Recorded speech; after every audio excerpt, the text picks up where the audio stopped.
The mansion that shouldn't exist.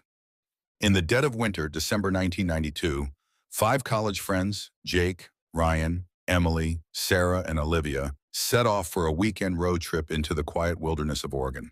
The drive began with laughter and music, but as they entered the dense forest and the sky grew overcast, their car suddenly stalled on a remote stretch of Hollow Creek Road.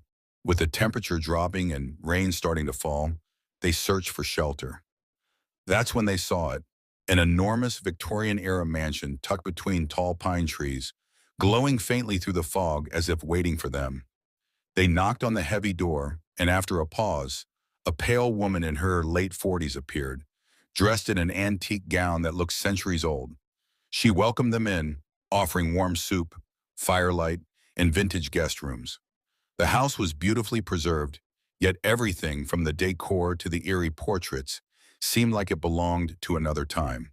One of the girls even noticed the woman in an old painting hanging on the wall. When asked, the woman simply replied, "I like to keep things the way they were." The night passed in uneasy silence, but the comfort was undeniable. Morning came and a passing truck driver offered to help them with their car. When they mentioned the mansion and the woman who had helped them, the driver froze. He told them that the mansion had burned down in the early 1800s, and no one had lived there for over 200 years.